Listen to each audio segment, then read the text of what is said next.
pagyukbo kang Father Marvin Mejia ug mga kaubanan, team of pastors dinhi sa parokya ni San Narciso sa Consolacion ug sa baguhay pang naabot nga pari si Father Joe Yu sa Lorenzo Mission Institute dito sa Kauluhan, Father Ed Kilo, mga kaigsuunan ko diha ni Kristo. Silingan rata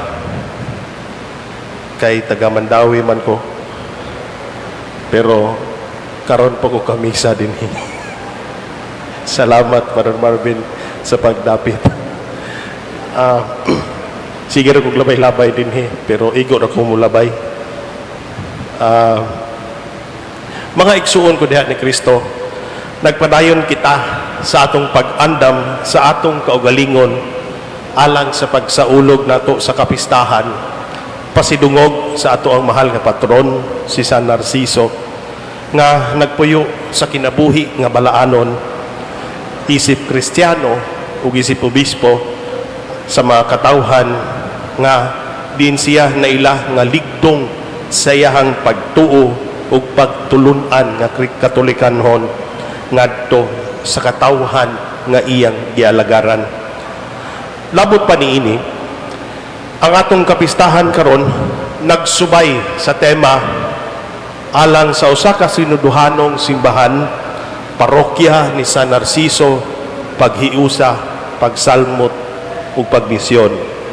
And niining higayuna, niining adlaw karon, atong pamalandungan ang atong kinabuhi sa misyon.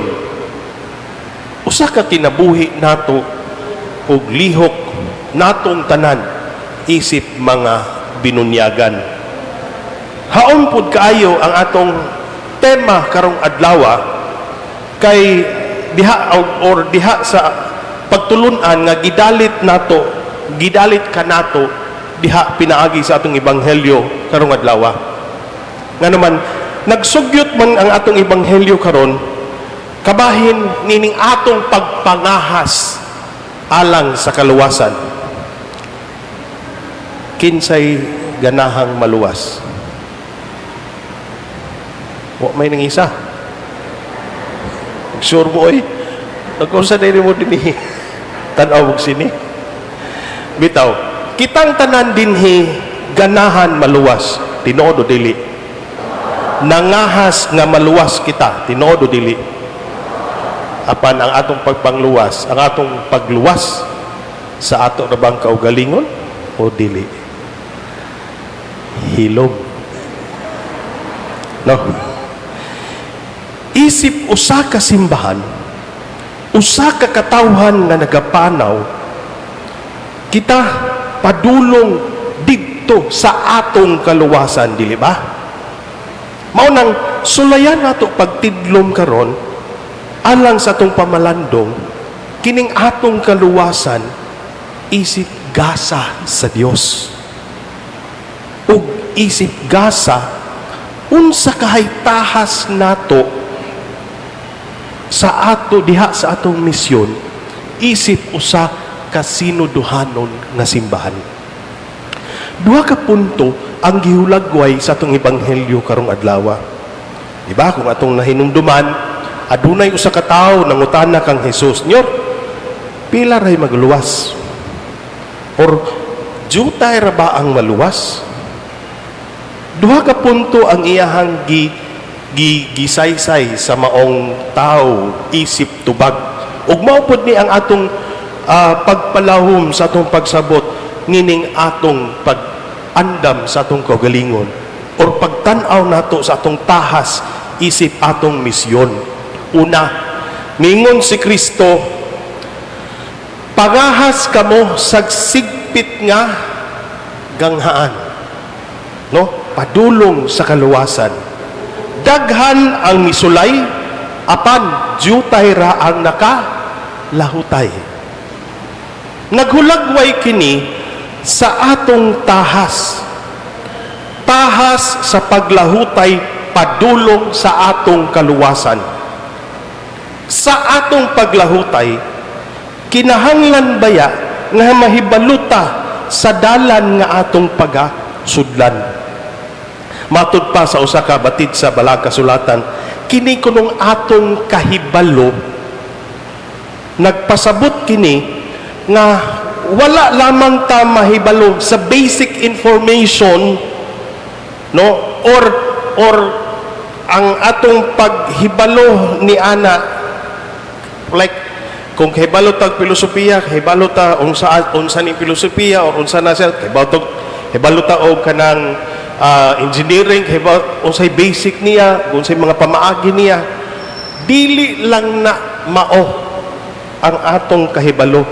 Kinahanglan kuno na kung mahibaluta, mapaladman nato ni ang atong kahibalo, kung ang atong kinabuhi mahiuyon sumala sa atong kahibalo, nahibaluan. Pangutana, kinsa ka kini nga dalan nga angay natong hibaluan? Matud pa sa laing bahin sa kasulatan, si Kristo mao ang dalan. Si Kristo mao ang kamatuoran. Siya ang kinabuhi. Sa ato pa di ay, si Jesus mao kini ang dalan nga angay natong mahibaluan. Ug dili lamang ta mahibalo kabahin kung kinsa si Kristo, apan mapaladman nato ang atong kahibalo kabahin sa dalan nga mao si Kristo. Ug angay pud nato ipahiuyon ang atong kinabuhi sumala sa atong nahibaluan kabahin ni ining Kristo. Nakahibalo mo ni Kristo? Nakahibalo wa? Hilo magtubag. Nakahibalo mo wa? Napahiuyon ba ang atong kinabuhi diha ni Kristo? O dili? Usahay pa der. No? Matud pa nila sa batid sa balaan nga kasulatan nga kini kuno atong kahibalo pagpahiuyo nato sa kinabuhi ni Kristo, mao ni siya ang atong pagpalawom sa pag-ila kaniya. And we need to establish a deeper relationship with Jesus. And establishing a deeper relationship with Jesus is not a bed of roses. Dili sayon. Dili sayon ang pagpahiuyon sa atong kinabuhi sumala sa atong nahibaluan nga ni Kristo. Tinuod o dili? And that is the narrow gate.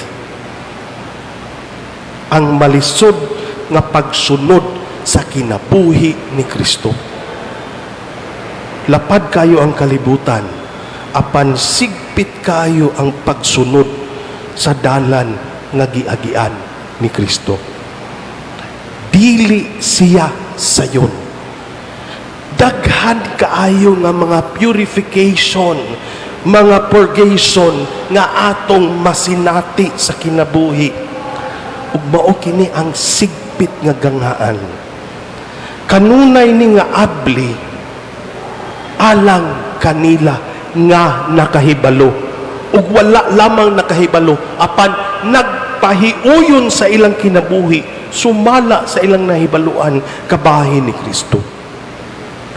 Ang mga nakahibalo mao kadto silang mipahiuyon sa ilang kinabuhi.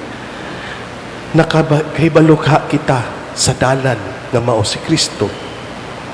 Hinaot unta nga sa atong kahibalo ni Kristo, ipahiuyon nato ang atong kinabuhi niya.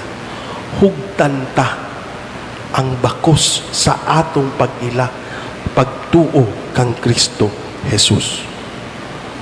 Ikaduha, matud pa sa katapusang bahin sa Ebanghelyo mingon siya, daghang mga tao nga gikan sa sidlakan ug sa kasadpan, sa amihanan ug sa habagatan, nang lingkod diha sa bangkete sa gingharian sa Dios. Mao kini ang saad sa Dios alang kanatong tanan. Samtang ang ganghaan sigpit, buot sa langit nung Amahan, nga mabalik kitang tanan sa iyang balay, sa iyang sabakan. Ug sanglit kay naghisgot man kita dinhi og mga tao, no? Gihatagan kita matag usa kanato og tahas. Unsa man, sanglit nagpanaw man tang tanan, magkabig unta ta ug laing mga tao padulong didto sa gingharian sa Dios, bisan og sigpit ang dalan. Timan-an nato nga diha sa atong bunyag, matag usa kanato gidihugan sa krisma sa kaluwasan. Nagpamatuod sa atong responsibilidad, sa atong misyon,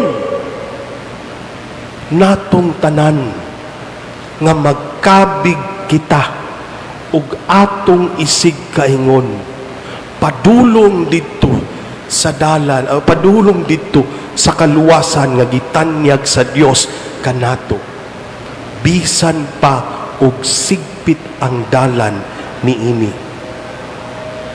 Dili ba hulagway man ni sa atong tema karon?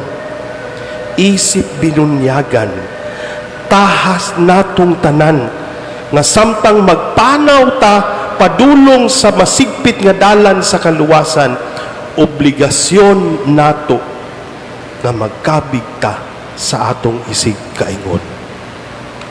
Agyog pagtapos, nakabasa ko og usa ka maandot nga linya nga gitagik ni San Juan Pablo II, kanhiay natong Santo Papa nga santos na karon, mingon siya, God inscribed in the humanity of man the vocation and thus the capacity and responsibility of love, communion, and compassion. Love is therefore the fundamental innate vocation of every human being. Unquote. Pasabot ini mga igsuon, matag usa kanato, gihatagan kita sa gasa sa kaluwasan. Suklian unta nato ug pabuhion nato ang maong gasa, pinaagi sa pagsanong, paghimo or paghatag sa atong pahat diha sa atong misyon, ug pagtubag sa bukasyon sa paghigugma, pagpakighiusa ug kaluoy alang sa tanan, aron makabig nato ang atong isig kaingon padulong dito sa dalan sa kaluwasan. Salvation is at hand. As we move towards the path of salvation, let us bring other people by living out God's love, compassion, and communion, so that all of us may become partakers of His heavenly banquet. Amen.